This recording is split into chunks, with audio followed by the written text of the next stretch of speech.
स्वागत है आप सबका पुनः फेसबुक लाइव में।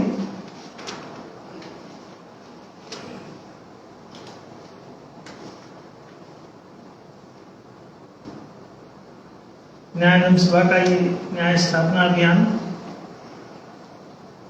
निरंतर जारी है। हम लोग एक न्याय संगत समाज और न्यायशील राष्ट्र का निर्माण कर सकें, इसके लिए निरंतर हम लोग काम कर रहे हैं। और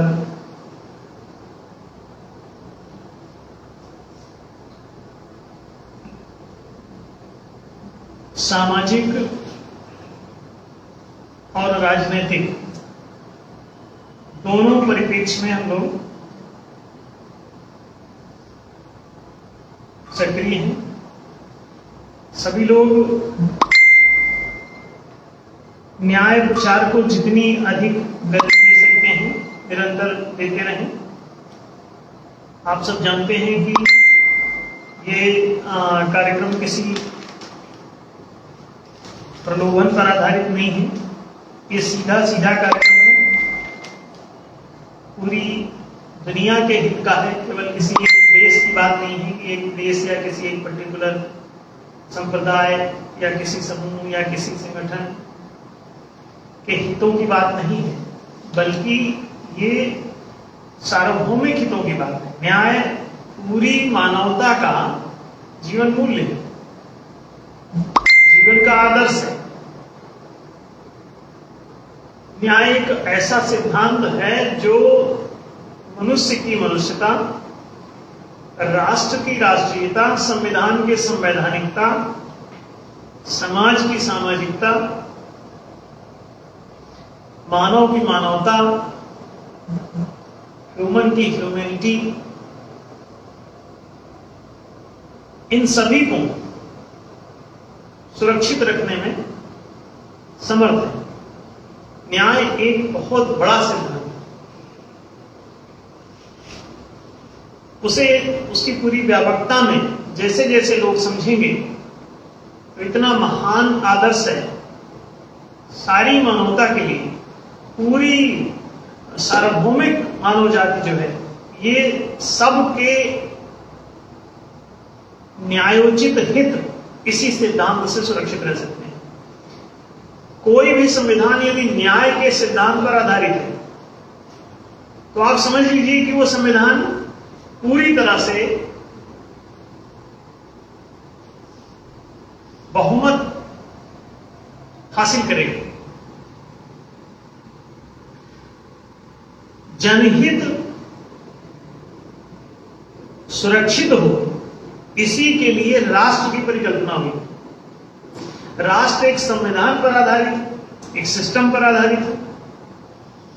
वो सिस्टम कैसे बनेगा, उसके लिए एक आदर्श का निरूपण किया जाता है, जिसको न्याय का सिद्धांत कहते हैं। अत्यंतिम रूप से सिद्ध वस्तु ही सिद्धांत है। जो बात एकदम फाइनल हो जाती है, अंतिम रूप से प्रमाणित हो जाती है, कि जैसे H2O एक सिद्धांत है। हाइड्रोजन 2 हिस्सा, ऑक्सीजन 1 हिस्सा। यदि किसी चुंबकीय क्षेत्र में मिलाया जाए तो पानी बन सकता है। तो उन्होंने H2O एक फार्मूला बना लिया वैज्ञानिकों ने। अब ये जब भी आप इसका प्रयोग करते हैं तो उस सूत्र में जो बातें शर्तें दी गई हैं उसके अनुसार आप उस प्रयोग को कीजिए तो पानी बन जाएगा। और उस सूत्र में जो बातें सुझाई गई हैं, अगर उसके अनुसार आप प्रयोग नहीं करते हैं तो पानी नहीं बनेगा। इसीलिए उसको पानी का सूत्र कहते हैं, कि जिस सूत्र को पकड़ के आप मंजिल तक पहुंच जाएं।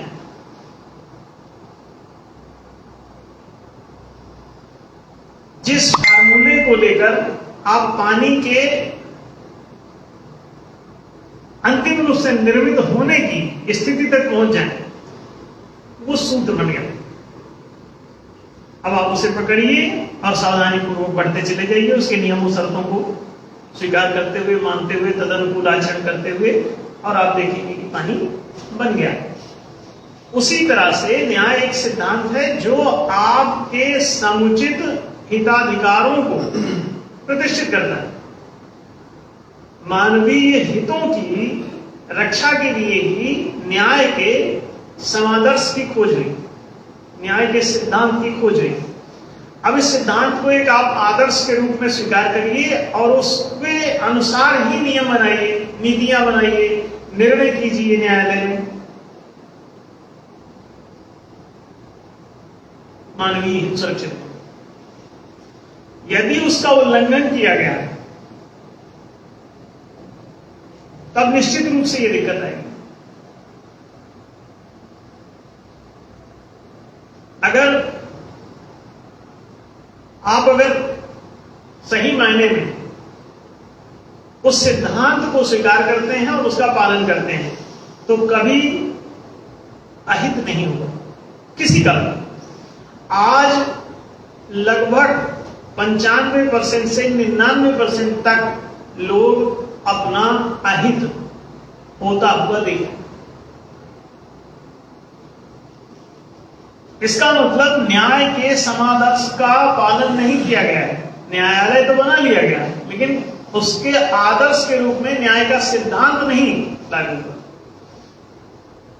संविधान भी बना लिया गया लेकिन संविधान का आदर्श जो न्याय है वो अभी तक आया नहीं। संविधान की उद्देशिका में आर्थिक न्याय, सामाजिक न्याय, राजनीतिक न्याय, तीनों न्याय की चर्चा है उद्देशिका में। यानी संविधान का उद्देश्य क्या है? आर्थिक न्याय, सामाजिक न्याय और राजनीतिक न्याय। और इनमें से तीन में से कोई भी न्याय किसी को दिख रहा है कहीं? पूरी दुनिया में पूछ के आ जाओ,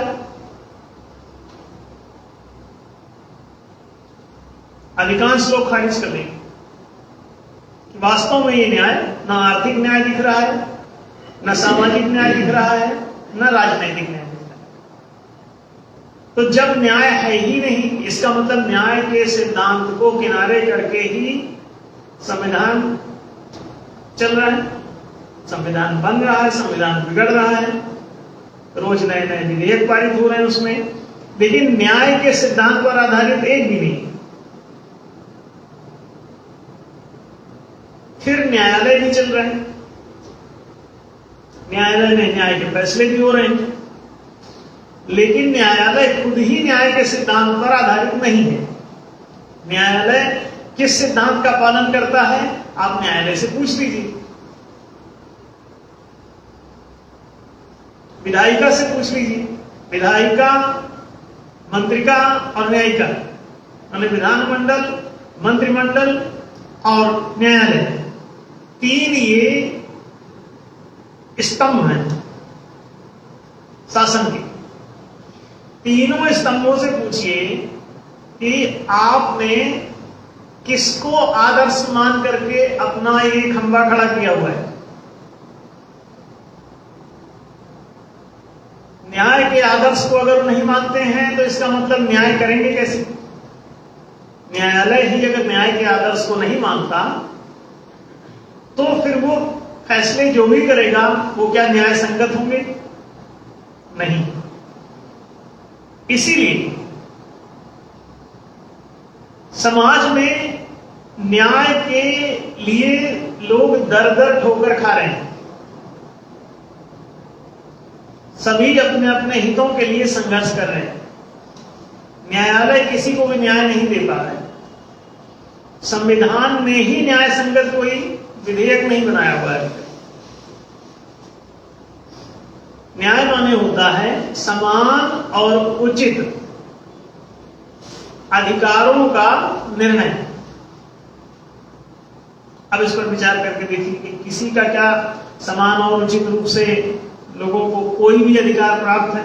क्या शिक्षा का अधिकार समान और उचित रूप से प्राप्त है?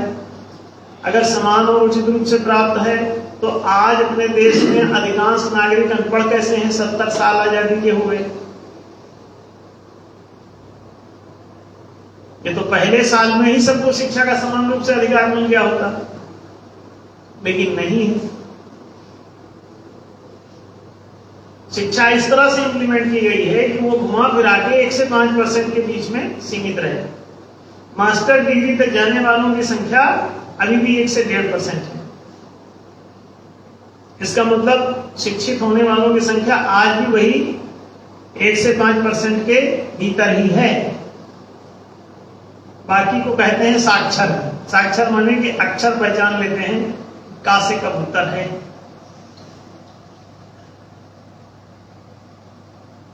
अक्षर पहचान लिया इसका मतलब साक्षर है।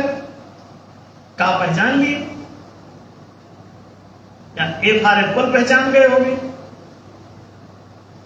तो साक्षर हो गए। एक अक्षर पहचान लिए ना तो साक्षर। तो साक्षरता दर जो है पूरे देश में बताई जाती है, काफी अच्छी है। लगभग 30-35% हो सकते हैं साक्षर आजकल। इसका मतलब साक्षर भी नहीं है 70%। अधिकांश आदमी जिनको साक्षर बता रहे हैं वो भी साक्षर नहीं है। उनको भी नाम लिखने में जोर पड़ सकता है। का से कबूतर पढ़ने से कमलेश्वर लिखना पड़ गया तब क्या होगा? का से कमलेश्वर आ गया जब, कैसे लिखोगे? कबूतर वाला का पता था, इसलिए मुसीबत है। अब आप समझ लें कि लोगों के हितों को किस तरह से पिछड़ाया गया है। और सावधान रहें, अभी कोई ऐसी भाषा भी अनिवार्य कर सकते हैं जिसको मुश्किल से 1% आदमी भी ना पढ़ पाए। अब भाषा पर ही सारा साहित्य होता है, तो बाकी अब समझ में आप क्या पढ़ेंगे? जब भाषा ही नहीं आएगी तो बाकी साहित्य भी अनपढ़ रह जाएंगे।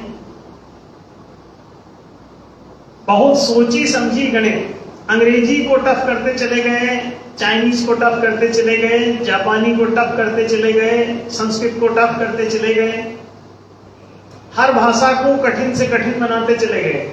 उसका शुद्धिकरण, सरलीकरण, न्यायोचितीकरण आज तक कोई समिति नहीं बनाई।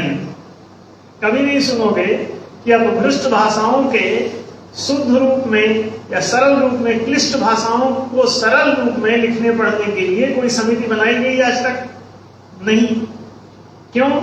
ये समिति भाषा को सरल कर देगी तो सभी लोग पढ़ जाएंगे। सब पढ़ जाएंगे तो सारे पढ़े लिखे हो जाएंगे, तो शिक्षा के कारण फिर बुद्धि विकसित हो जाती है, मन चलने लगता है। तो जब सबका मन चलने लग जाएगा तो आप उचित और अनुचित समझने लगेंगे। फिर आप उससे कोई अगर काम करा के और पैसा नहीं देगा तो आप उससे प्रश्न उठाएंगे कि हमारा पैसा कहाँ है।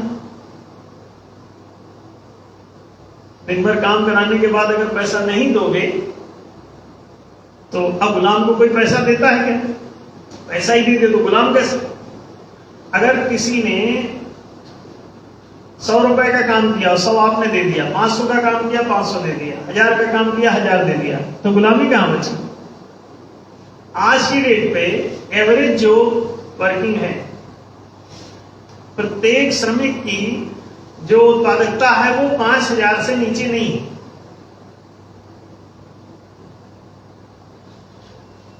आठ घंटे की काम, तो 5000 की प्रोडक्टिविटी वाला भूखों क्यों मर रहा है? गरीब क्यों है? क्योंकि 5000 का काम करता है, दिया जाता है उसे 50। और ज्यादा कोई चालाक हो गया तो बोले अच्छा तुम 500 ले लो भाई, बहुत ज्यादा हल्ला मचाते हो। एकदम गंवार भी गांव में चले जाओगे तो 50 में, 100 में, 150 में कर्मचारी मिल जाएंगे आपको, और वर्क करेंगे वही 5000 का एवरेज। आप विचार करके देखिए, वो लोग क्यों आपको संसाधन नहीं देते? संसाधन मिल जाएगा तो आप आगे बढ़ जाएंगे। संसाधन मिला आपको और आप गुलामी से बाहर हो गए, तो वो कहेंगे कि नहीं, जमीन मत लो, जमीन पर काम करो, जमीन किसी और की रहेगी, जमींदार दूसरा बनेगा और तुम जमीन के कर्मचारी बन जाओ। कारपोरेट बना लेंगे, सारी जमीनें कारपोरेट की हो जाएंगी, उसका एक मालिक बन जाएगा, जितना प्रॉफिट होगा सब ले जाएगा। नहीं, अगर कारपोरेट बनाना है तो कंपनी का जो वास्तविक अर्थ है, कंपनी माने होता है समूह, कंपनी माने होता है समवाय, कंपनी माने होता है साथ मिलकर के काम करना। अभी भी साथ मिलकर चाय पीते हैं तो कहते हैं भाई कंपनी दो, साथ दो।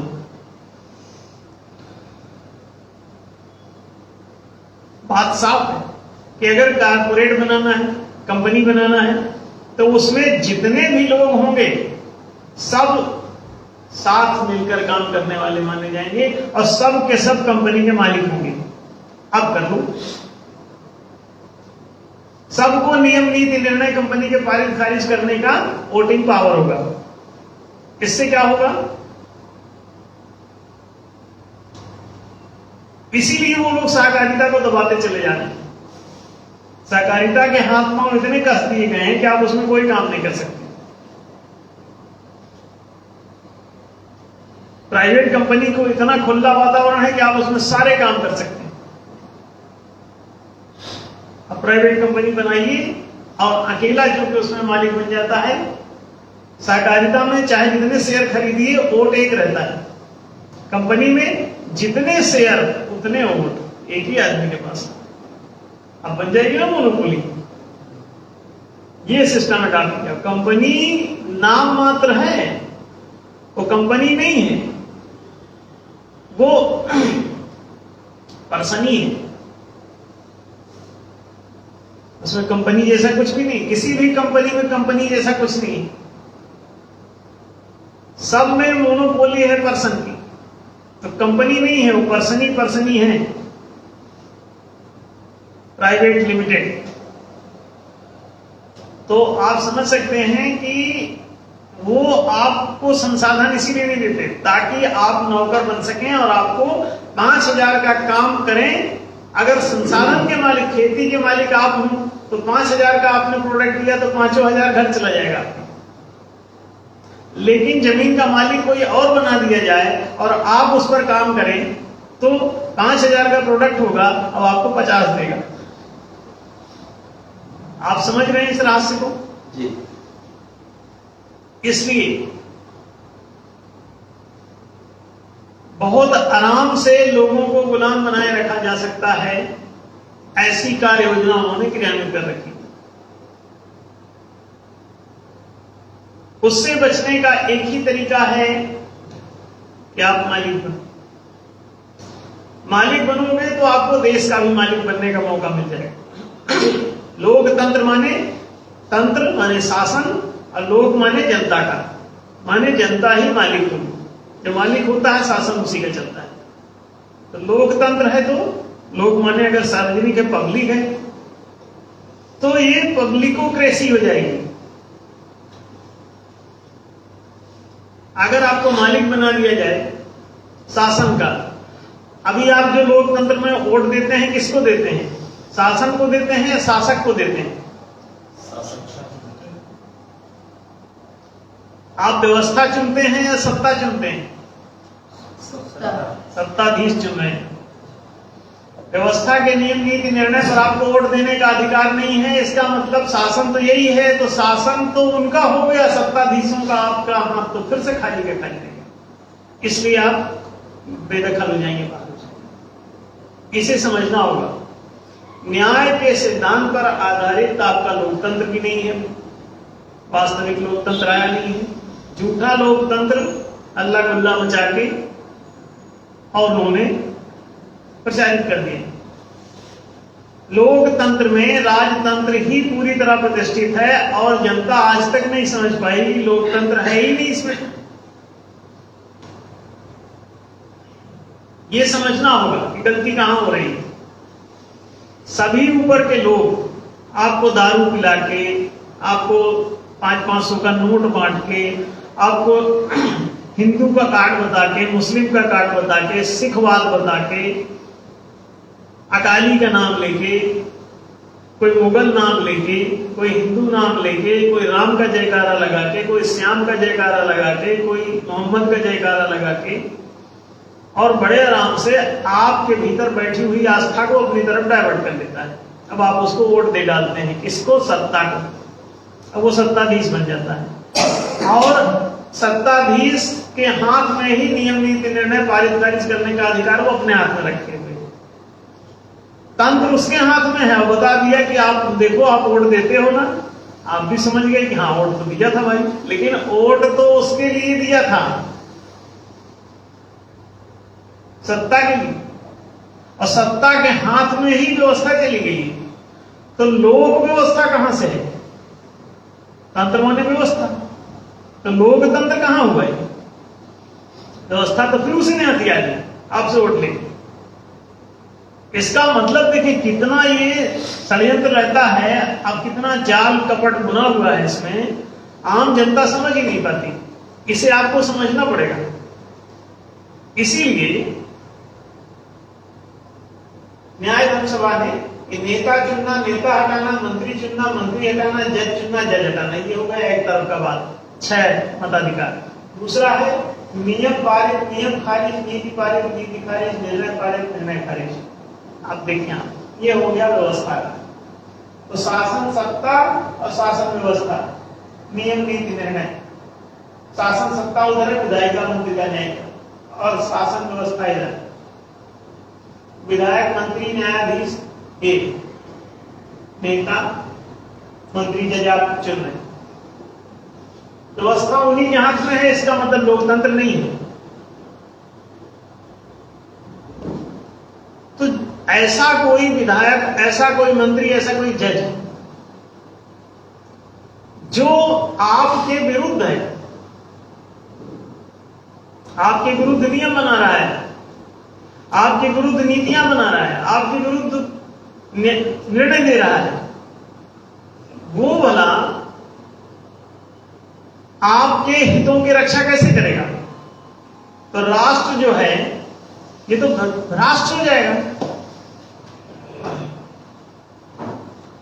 रक्षण की जगह भक्षण शुरू हो जाएगा। अब वो शुरू हुई पूरी दुनिया में, आपके सबके हिताधिकार गायब।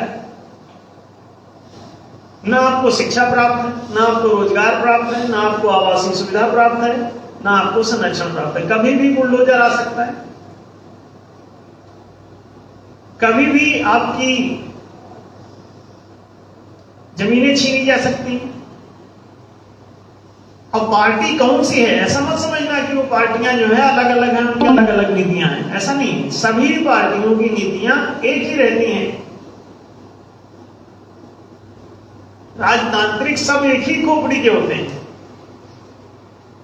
जब लोकतंत्र है ही नहीं तो सारी पार्टियां राजतांत्रिक होंगी, और उनके एजेंडे में कहीं लोकतंत्र की चर्चा नहीं है कि कोई कहता हो नियम नीति निर्णय को पारित खारिज करना है। तो जब वो पारित खारिज करने का आपको अधिकार ही नहीं दे रहे हैं नियम नीति निर्णय, तो वो लोकतांत्रिक कहां हुए? इसलिए कोई भी विधान आपके हित में नहीं बनेगा। अभी आप देखें कि राजनीति का विधान ही नहीं बन रहा है। इसी विषय में एक प्रश्न भी आया है,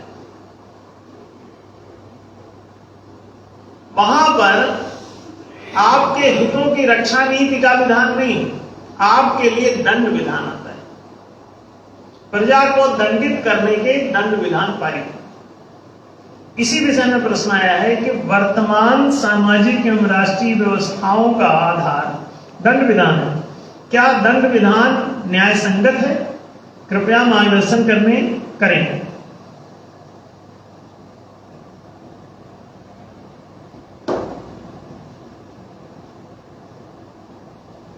अब देखें, व्यवस्था पूरी कही जा रही है कि दंड विधान पर आधारित है। हर देश में दंड विधान लागू, प्रजा के लिए दंड का विधान। और दंड आप सभी जानते हैं कि दंड राजनीति नहीं है, दंड कूटनीति है। आपने सुना होगा साम, छल, दंड, दान, भेद। ये कूटनैतिक प्रपंच होता है। गांव में भी लोग कहते हैं हम भाई किसी के प्रपंच में नहीं पड़ते, माने कूटनैतिक जाल में नहीं पड़ते। तो ये प्रपंच जो है माने 5 प्रकार के कूट माने छिपे हुए अस्त्र शस्त्र छिपे हुए। तो ये 5 प्रकार के यंत्र हैं। तो ये जो पंचयंत्र है ये प्रजा के विरुद्ध अपनाया जाता है। किनके द्वारा? जो कोई भी प्रजा को गुलाम बनाने की इच्छा रखता है, प्रजा को संतान की तरह माने या गुलाम की तरह माने। 2 प्रकार की स्थितियां हो सकती हैं। सत्ताधीश अगर दुर्जन है तो प्रजा को गुलाम बनाता है, सत्ताधीश अगर सज्जन है तो प्रजा को संतान समझता है। जो संतान समझता है उसके हितों के लिए काम करता है, और जो गुलाम समझता है वो उसको हानि पहुंचाने के हिसाब से काम करता है, दंडित करने के लिए काम करता है। तो दंड विधान आपके लिए बना हुआ है पूरी दुनिया में। हम लोग न्याय धर्म सभा करें कि जिस दिन ये पहुंचेगी उसी दिन दंड विधान और जेल ये दोनों तत्काल प्रभाव से खत्म किए जाएंगे। यथासंभव जितनी अगर पहले दिन संभव होगा तो पहले ही दिन उसको खत्म कर दिया जाएगा। न्याय धर्म सभा जब भी चाहे जिस स्टेट में आए चाहे जिस जगह वो सेंट्रल में आए, इससे फर्क नहीं पड़ता, जहां भी पहुंचेगी और जहां भी इसे हटाने का अधिकार उस सरकार को वहां पर मौजूद है, विधायिका में ऐसा विधेयक बनाने का अधिकार है, तो ये तुरंत पारित करेगी और इनको सबको खत्म करेगी। दंड विधान पूरी तरह से प्रजा विरोधी होता है, दंड की आवश्यकता नहीं होती, दंड से टेरर उत्पन्न होता है, तो इसका मतलब है राज्य ही आतंकवादी है। दंड विधान कौन बनाता है? आतंकवादी क्या करता है? चारों तरफ दंडित करता फिरता है, लोगों डंडे बजाता है, मारता है, तर तर गोली, डंडे, बारूद, बम। आतंकवादी क्या करते हैं? अब राज्य भी अगर दंड भय उत्पन्न कर रहा है डंडे चला के, तो क्या हो रहा है?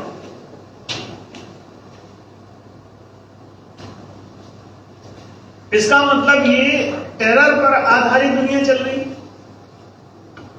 बात साफ हो गई। तो दंड तो भय उत्पन्न करने के लिए है। प्रजा क्या भय के द्वारा शासित किया जाना चाहिए? प्रजा को जो लोग न्यायप्रिय नहीं हैं उनको नागरिकता देने की जरूरत क्या है?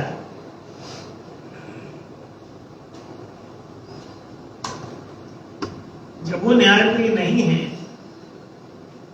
तो उनको नागरिकता देते क्यों हो?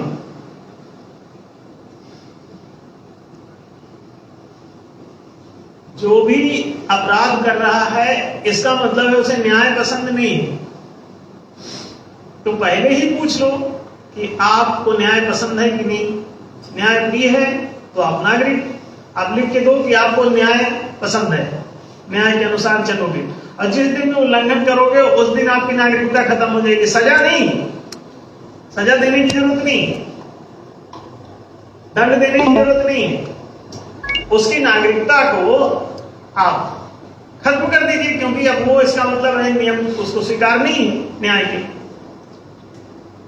अच्छा, आप दंड कब देना पड़ेगा आपको? यदि आपका नियम नहीं मानेगा तभी दंडित करेंगे आप। तो उससे पूछना पड़ेगा, फिर आपने वो कहेगा कि आपका नियम ठीक नहीं। आप उससे पूछेंगे कि आप क्यों नहीं मानते हैं, तो कारण बताएगा। तो इसका मतलब आपको अपना नियम ठीक करना पड़ सकता है, इसलिए आप उसी को डंडा बजा देते हो नियम ठीक करने के बजाय। आप उससे पूछो कि उसने नियम का उल्लंघन क्यों किया। क्या उसको नागरिकता पसंद नहीं, देश का नागरिक नहीं रहना चाहता? तो कहेगा नहीं, नागरिक तो रहना चाहता हूं, नियम ठीक नहीं, तो नियम सही कर लो। अब एक आदमी को आपने बना दिया कि हेलमेट लगा के नहीं चलोगे तो 1000 रुपए जुर्माना लगेगा, तो अब वो नियम का उल्लंघन करेगा। क्या उल्लंघन करेगा?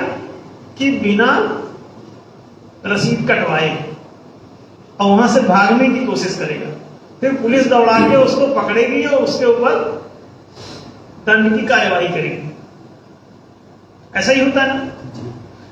तो उससे पूछेंगे, अगर डंडा बजाने से पहले अगर आपने पूछा उससे कि आप इसका उल्लंघन क्यों कर रहे हैं नियम का, तो वो कहेगा कि इसको लगाते क्यों, 1000 रुपए हम क्यों दें।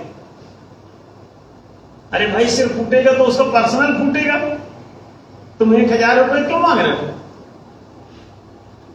क्या इलाज कराओगे क्या हमारा, तो इलाज भी तो करवा लेंगे। इसका मतलब ये है कि जानबूझ करके बदमाशी के कानून है, तो उन कानूनों को बदलना पड़ सकता है जिनका उल्लंघन प्रजा कर रही है। इसलिए आप, चूंकि अब आपको वसूली करनी है कि 1000 रुपए, तो आप बदलना पसंद नहीं करोगे, तो फिर बदलोगे कानून नहीं तो प्रजा मानेगी नहीं, प्रजा इसका उल्लंघन करेगी, तो उसको डंडे से फिर कंट्रोल करोगे।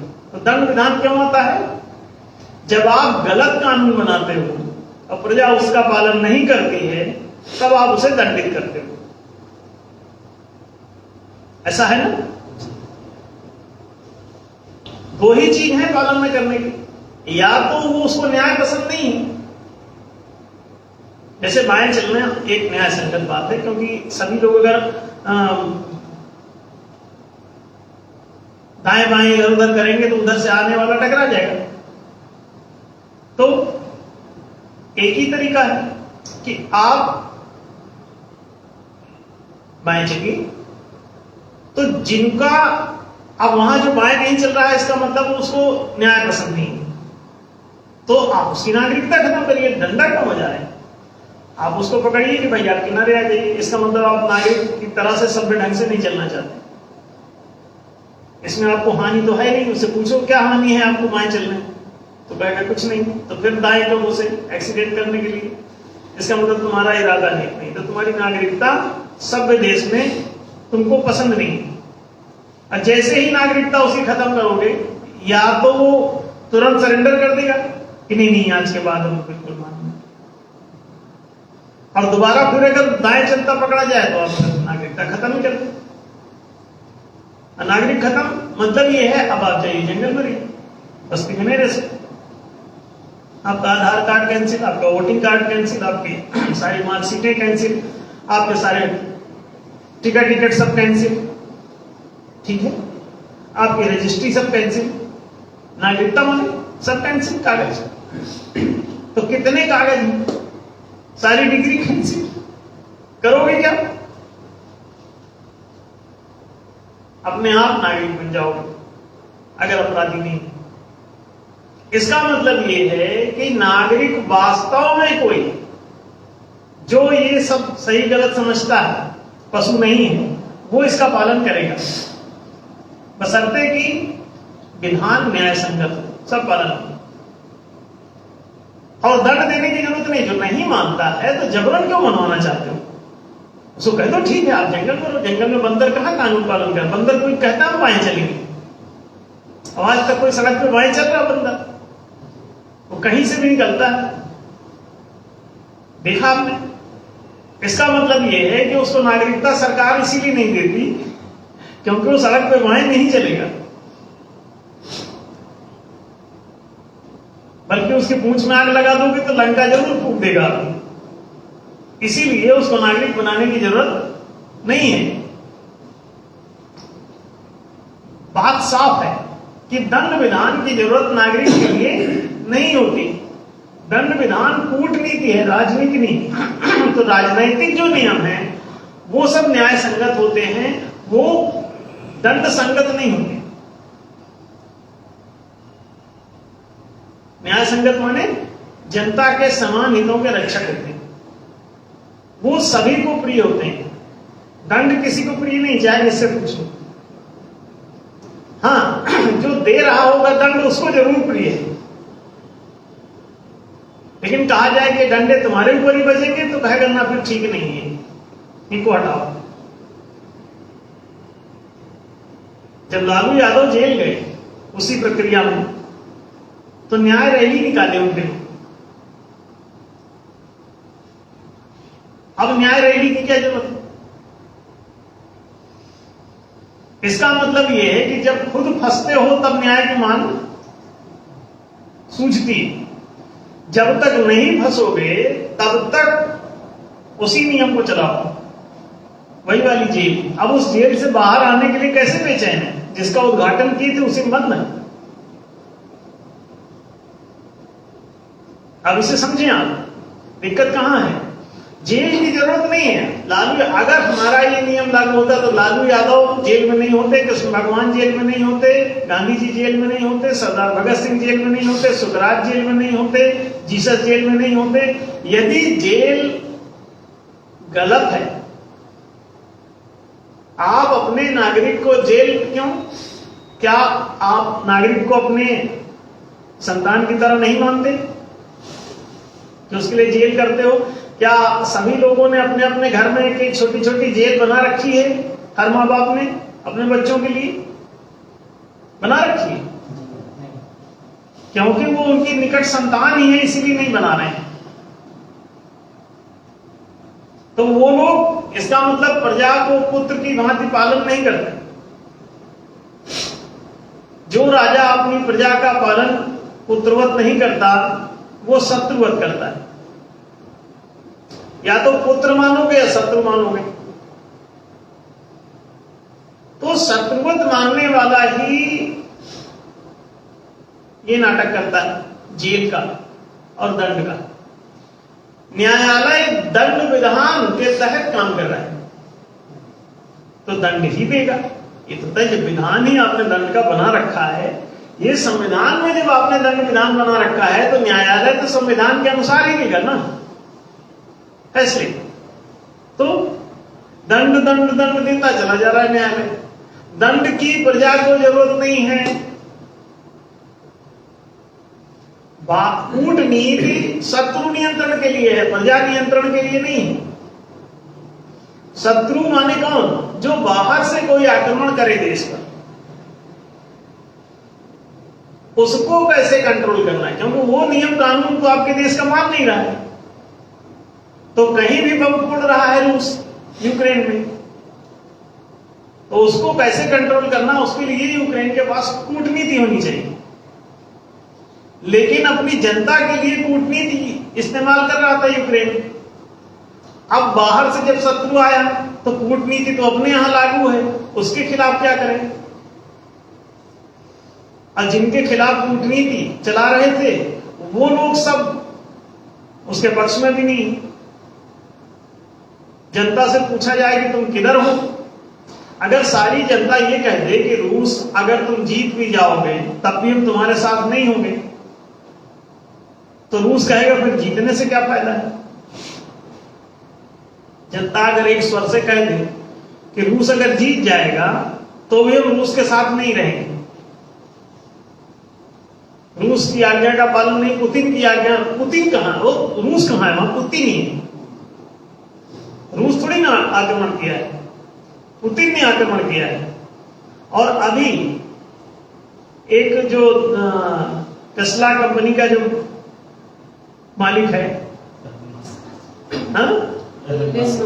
एलन मस्क, वो एलन मस्क ने तो अभी उसको कहा कि इससे अच्छा है यूक्रेन में इतना बम फोड़ने का क्या जरूरत है, आओ हम और पुतिन कुश्ती कर लें। तो पुतिन से कुश्ती हो जाए, एक एक आदमी लड़ जाएगा, अगर वो जीत जाएगा तो यूक्रेन उसका, और अगर एलन मस्क बोला कि मैंने अगर पुतिन को हरा दिया तो फिर वो यूक्रेन आजाद। तो ये तो व्यक्तिगत लड़ाई है। उसने एक तरीके से, वो अकलमंद आदमी है, वो हमेशा ऐसे ही बौद्धिक बात करता है, हमेशा कुश्ती तो नहीं ना लड़ना, और वो आएगा भी नहीं पुतिन लड़ने। उसने कहा लड़ लो, कुश्ती लड़के फैसला कर लो, काहे के लिए यूक्रेन पर इतने बम फोड़ रहे। और हम तो कहते हैं एलन मस्क क्यों लड़े? इनको दोनों को इंटरनेशनल कोर्ट को बुलाना चाहिए कि तुम दोनों की लड़ाई है, जेलेंस्की और पुतिन की। तो दोनों जो है, सेना कहां लगा रहे हो? सेना का गलत इस्तेमाल करने के खिलाफ इनके ऊपर जो है केस चलना चाहिए, मिसयूज हो रहा सेना का। इन दोनों को किनारे करो, रणधीर जी के अखाड़े में उतारो, इनसे कहो कि चलो इस अखाड़े में अपनी अपनी लंगोट कसो और कुश्ती हो जाए। और जो जीते वही सिकंदर मान्य होगा। ठीक है। अच्छा, जब जीत हार हो जाएगी तो पर्सनल जो इनके घर में सामान होगा वो पुतिन ले जाएगा, या पुतिन के घर का सामान इसको प्राप्त होगा। देश का क्यों देंगे? जनता थोड़ी कुत्ती लड़ रही है कि जनता का माल सब उसको दे दो पुतिन को। ना ना, ये दोनों की लड़ाई है, अपना किसी बात पे नाखुश है एक दूसरे से। तो ये तो व्यक्तिगत हुई ना। आप सोच रहे हैं कि वो राष्ट्रपति आदमी कोई कुछ किसी का नहीं,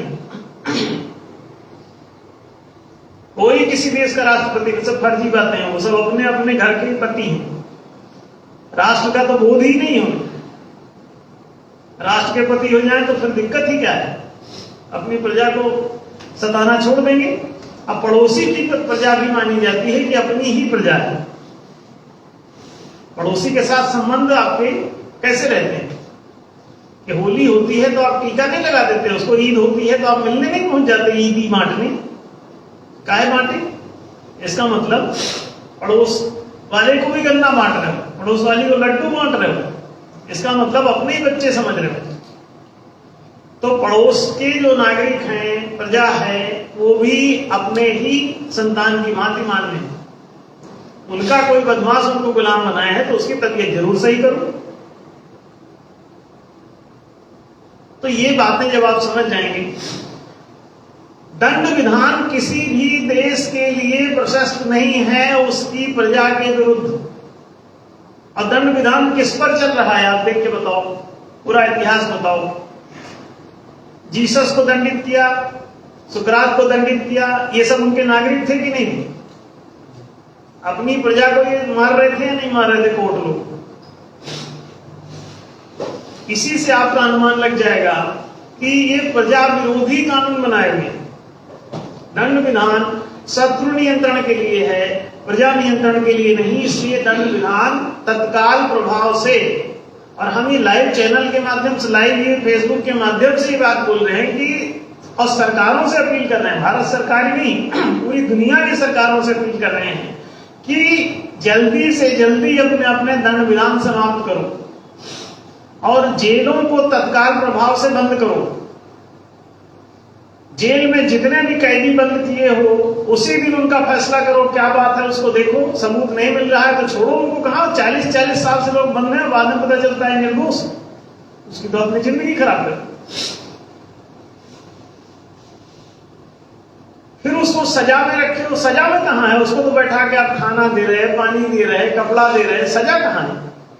जेल में बंद किए हुए हो किसी दूसरे चक्कर में। अपनी बदमाशी कायम रहे, अपने विरुद्ध जो बोले उसको जेल में डालने के लिए व्यवस्था कर रखी है।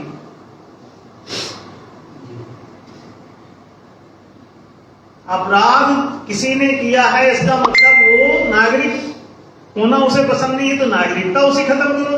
दंडित क्यों कर रहे हो? कोई अपराध कर रहा है, इसका मतलब कानून उसे पसंद नहीं है। अपराध क्या है? कानून का उल्लंघन। कानून का उल्लंघन कौन करता है? जिसको कानून पसंद नहीं है। तो जब कानून पसंद नहीं है तो नागरिक क्यों बनाए हुए? आप उसको नागरिक, अपनी जो राष्ट्र की सीमा रेखा है, बस्तियों की सीमाएं हैं, उन सीमाओं से बाहर उसको जंगलों में छोड़ो, काले पानी उतारो, एक द्वीप घोषित कर दो कि इसमें कोई नागरिक नहीं रहेंगे, फर्जी लोग सब यहां छोड़ दिए जाएंगे। रहने तो जंगलों में पशुओं के बीच में, पशु भी कोई कानून नहीं मानते आपका। तो जो कोई भी कानून नहीं मानता उसे मारते क्यों? देवकी और वसुदेव के 8 पुत्र मारने की क्या जरूरत है? आपको पसंद नहीं है, वो आपके नियमानुसार नहीं है, आपके क्राइटेरिया में नहीं बैठ रहे हैं, तो आप उनको बाहर कर दो अपनी सीमा रेखा से। कम से कम जिंदे तो रहेंगे, न कहो अच्छे आदमी हो तो बाहर जिंदे रहेंगे, बाहर जाके नहीं काम करेंगे। तो इसलिए किसी को भी, अगर मान लीजिए बंदर ने आपका कानून नहीं माना, तो बंदर को फांसी क्यों दे रहे हो? बंदर को डंडे क्यों बजा रहे हो? बंदर को गोली क्यों मार रहे हो? बंदर का एनकाउंटर क्यों कर रहे हो? बंदर को छोड़ दो जंगल के अंदर। वहां पर जब कानून न मानने वाले जंगल में सब रह रहे हैं, इस जीव को भी वहीं छोड़ दो, मारने की क्या जरूरत है। और जिस दिन वो एक्सक्यूज कर ले आगे बॉर्डर पर कि आज के बाद हम कोई कानून का उल्लंघन नहीं करेंगे, तो अंदर आ जाओ। तो सरल होना चाहिए। इतना सताना मारना, पुलिस गाली दे रही, शाम को हंटर बजा रही रोज, क्यों? मतलब प्रजा की कुटाई तत्काल प्रभाव से। और एक नियम और हमने दिया हुआ है प्रस्ताव में कि पुलिस को किसी भी नागरिक को मारने पीटने का कदापि अधिकार गाली देने का नहीं हो सकता है। गाली देना अपमान है, अपमान एक अपराध है, तो पुलिस तो खुद ही अपराधी, दिन भर गाली दे रही और ये किसी का ध्यान जा नहीं रहा, कोई बोल भी नहीं रहा कि अपराध तो खुद कर रहे हैं। तो फिर ये अपराधी कहां ढूंढ रहे हैं? तो इनके भीतर ही घुसा हो। इसलिए अभी सारे अपराध वही लोग कर रहे हैं जो दूसरे को अपराधी बताते फिर रहे हैं। प्रजा को अपराधी बताते हैं और अपराध सब खुद करते हैं। अन्याय जो करता है वही अपराधी ही मूल, न्याय को नहीं मानता। तो न्याय को तो ऊपर वाले नहीं मान रहे जो कानून बना रहे, तो अपराधी कौन है? सांप। और हंटर बज रहा प्रजा पर। इसलिए सावधान रहें। बहुत सी व्यवहारिक बातें चलेंगी। दूसरी बात, जनता को न्यायालय जो फैसले दे रहा है, जब वो विधान ही न्याय संगत नहीं है तो फैसले कैसे न्याय होंगे? बात साफ। जिनको न्याय पसंद नहीं है उनको अपने आप बाहर कर दीजिए। जब न्याय पसंद हो जाए फिर से नागरिक बना लीजिए। ये तो बड़ा सरल है सब। पुलिस का काम अपराध ना घटित होने देना है। सुरक्षा माने क्या होता है? आपकी सुरक्षा आपके मर्डर के बाद शुरू होगी कि मर्डर से पहले? पुलिस की भूमिका सुरक्षा की है, तो सुरक्षा कब चाहिए आपको? मरने के बाद? घर लूटने के बाद सुरक्षा? तो जितना भी सुरक्षा बल है ये घटना रोकने के लिए है। घटना होने के बाद इनको सारे अधिकार प्राप्त। घटना होने के बाद सभी प्रकार के सुरक्षा बलों के सारे अधिकार सीज हो जाने चाहिए। क्यों? अब तो गलती तुमसे हो चुकी है, तुम जवाब दो। तुम आगे कहां चले जा रहे हो? जांच करने पड़े जाए इंस्पेक्टर, दरोगा जी आए, एसपी चले आ रहे हैं घटना के बाद। अरे शर्म से डूब मरो चुल्लू भर पानी, क्योंकि तुम वो काम कर चुके हो जो अपराध घटित हो गया। ये तुम्हारी ड्यूटी थी अपराध रोकना, तुम विफल रहे। घटना घटाने में सफल रहे बदमाश। इसलिए जो कुछ अब एक्शन होगा तुम्हारे ऊपर होगा, उसके बाद की कार्यवाही तो पुलिस के ऊपर होनी चाहिए। अब पुलिस कार्यवाही करती थी नहीं चलता, तो घटना होने तक ही पुलिस की भूमिका है। घटना होने के बाद सीधे कोर्ट की भूमिका होनी चाहिए। और सभी देशों में इस नियम को जितनी जल्दी लागू कर लोगे उतनी जल्दी प्रजा खुश हो जाएगी, प्रजा के हित सध जाएंगे, न्याय इंप्लीमेंट हो जाएगा। पुलिस की भूमिका उसके बाद नहीं होनी चाहिए जब घटना घट गई। उसके बाद ये सीधे महान्यायालय में जाना चाहिए मामला। पुलिस को रिपोर्ट लिखाने की क्या जरूरत है? तो घटना घट गई। बचाव के लिए थाने जा सकते हो। जब घटना नहीं घटी, कोई आपको धमका रहा चमका रहा, तो आप पुलिस में चले जाइए। घटना घटने के बाद पुलिस में रिपोर्ट लिखाने का चल रहा है ट्रेडिशन। पुलिस रिपोर्ट, आप पुलिस के ऊपर रिपोर्ट लिखो कि इसकी लापरवाही की वजह से हुआ, इनको सस्पेंड करो, इनको टर्मिनेट करो, इनकी तनख्वाह से काटो, इनके घर से वसूलो, इनकी वर्दी बेचो। नहीं, छीनो वर्दी। क्यों? ये तो घटना घटा चुके लापरवाही कर। ये जवाबदारी इनकी है, जवाब दे कि घटना कैसे घट गई, कैसे एक नागरिक मारा गया, कैसे एक घर लूट गया। पुलिस की जवाबदारी। उल्टा हो रहा है, उल्टा चोर कोतवाल को डांटे, आके जनता को डांट रहे। जनता रिपोर्ट लिखाने जा रहे, जनता रिपोर्ट क्यों लिखाएगी? ये तो संज्ञान लेना कोर्ट का जिम्मा है, और कोर्ट भी अगर तुरंत इसको कार्यवाही नहीं करता तो कोर्ट के न्यायाधीश को भी कटघरे में खड़ा करता। इसने संज्ञान क्यों नहीं लिया? ये रिपोर्ट ढूंढ रहा है। तुम्हारे न्यायिक क्षेत्र में क्या घटना घटी तुमको होश नहीं। अपने सूचना दायक रखो ना, कहां क्या होगा। पुलिस जनता से सूचना मांग रहे हो, जनता को मान लो कोई धमका दिया और डर के मारे ने कोर्ट जा रहा ना पुलिस में, तो संज्ञान खुद ही लेना पड़ेगा कि किसके साथ क्या हो रहा है। पता रखना पड़ेगा कि आपके न्याय क्षेत्र में क्या घटित हुई घटना। अपने छोड़ो जासूस, तुरंत संज्ञान लो, अखबार पढ़ो, उसमें देखो क्या घटना छपी है, तुरंत नोटिस जारी करो कि पहुंचो दोनों पक्ष का। और जो नहीं पहुंचता है इसका मतलब गड़बड़ है, उसमें फोन पे सूचना दो, ईमेल पे सूचना दो, 1 घंटे के अंदर सबको तुरंत कॉल करो और अपना मोबाइल पैन लेके वहां पहुंचो एट स्पॉट और फैसला वहीं दो। इसके पहले की गवाह मार दिए जाए, इसके पहले सब मिटा दिए जाए, इसके पहले सब रफा दफा कर दिया जाए, तो पहुंचो वहां तुरंत। कोर्ट को तत्काल पता करके वहां पहुंचना होगा। जस्टिस एट स्पॉट का सिद्धांत न्याय धर्मसभा घोषित कर रही है। ये सभी चीजें बाकायदा इंप्लीमेंट जिस दिन होगी पूरा देश खुश हो जाएगा। और हमारी बातें भी निर्विकल्प हैं, पूरी दुनिया को हम चुनौती देते हैं। इसका कोई काट नहीं है जो बातें कह रहे हैं, इसको ही इंप्लीमेंट ज्यों का त्यों करना पड़ेगा सबको। तभी तुम्हारे देश में अपराध रुकेगा, तभी बदमाशी रुकेगी, तभी शोषण रुकेगा, हत्याएं रुकेंगी, बलात्कार रुकेंगे, उपद्रव रुकेंगे, आतंक रुकेगा। नहीं तो चाहे तुम जितने भी कोर्ट कचहरी बना लो, ये रुकने वाला नहीं है, ना रुका है ना रुक रहा है। हमारी बातें सब सैद्धांतिक हैं, इसलिए वो बातें ज्यों की त्यों ही रहेंगी। तुम पैदा होते मरते रहोगे, आते जाते रहोगे, ये बातें ज्यों की त्यों रहेंगी। इसलिए बहुत सारी बातें हम लाइव बोल रहे हैं ताकि ये सनद रहे और अनंत अनंत काल तक वक्त जरूरत पे काम आती है। और ये हमारे द्वारा बोली जा रही है तो लाइव जैसा ही हमेशा ताजी रहेगी।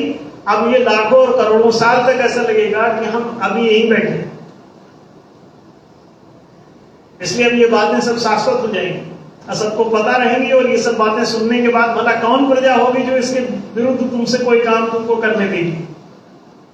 तो बहुत दिन यूक्रेन और रूस नहीं लड़ पाएंगे, पुतिन और जेलेंस्की का टक टक टक टक कुछ नहीं चलेगा। अब ये भारत पाकिस्तान ज्यादा दिन नहीं लड़ पाएंगे, बस जनता को समझने दो। Let the proper things go to public. जैसे जैसे ये पब्लिक तक जाएंगी बातें, सब अवेयर हो जाएंगे, सब समझदार हो जाएंगे। फिर क्या होगा?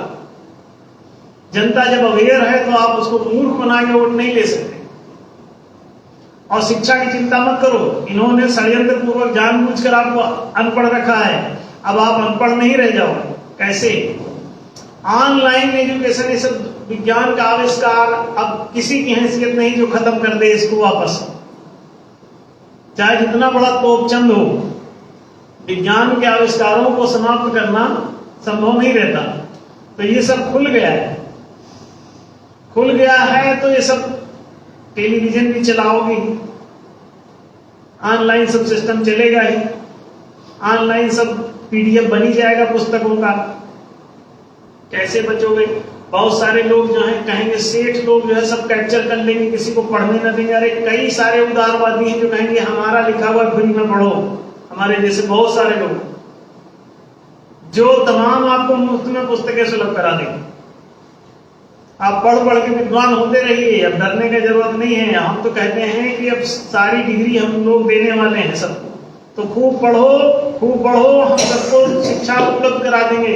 पूरी दुनिया के लोगों सबको शिक्षा न्याय धर्मसभा दे देगी, चिंता मत करो। बहुत इसमें कोई खर्चा पानी ज्यादा नहीं है। साहब ये व्यवस्था सब तक शिक्षा पहुंचाई जा सकती है, सबको दी जा सकती है, सामाजिक रूप से भी दी जा सकती है, राजनीतिक रूप से भी दी जा सकती है। ये दोनों दलों पे न्याय सभा काम कर रही है। सामाजिक कैंपेन भी चल रहा है, राजनीतिक कैंपेन भी चल रहा है। Education to all, employment to all, accommodation to all, protection to all, ये चार चीजें ही जनाधिकार होते हैं, जनहित होते हैं। और कोई जनहित वगैरह कुछ होता नहीं, फालतू बातों में मत पड़ो। चार ही जनता के हित होते हैं। जनता को शिक्षा प्राप्ति का, जनता को रोजगार प्राप्ति का, जनता को आवासीय सुविधाएं प्राप्ति का, जनता को संरक्षण माने चिकित्सा, सुरक्षा, बीमा, बैंकिंग, पेंशन, पीएफ आदि आदि। ये चार चीजें हैं, शिक्षा, रोजगार, सुविधा, संरक्षण। चार चीजें प्राप्त करो, तुम्हारा सारा हित सिद्ध हो जाएगा। यही चारों छोड़ करके बाकी सब पर गुलाम बनाने वाला काम करता है। तुमको जो मालिक बनाएगा वो चारों जनाधिकार चट से देगा। तुम सावधान रहो, वो धोखे में ये चारों का नाम भी लेके बहुत सी पार्टियां, न्याय विधानसभा का ये प्रस्ताव भी आम आदमी पार्टी टाइप की बहुत सी पार्टियां घुस रही हैं जो इनका फर्जी नाम ले रहे हैं शिक्षा, रोजगार, सुविधा, संरक्षण का। ये चारों ब्रांडेड नाम हैं, ब्रांडेड ये प्रस्ताव हैं।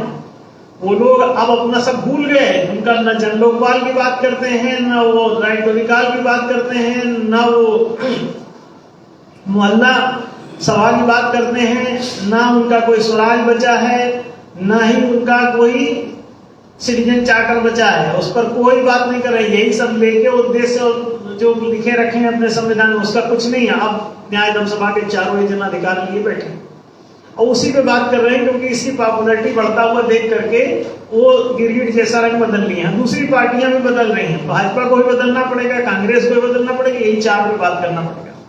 जनहित ये सले, इसके लिए आपको राजनीतिक विधान बनाना पड़ेगा। दंड विधान की इसमें जरूरत नहीं पड़ेगी। आप समझ रहे होंगे।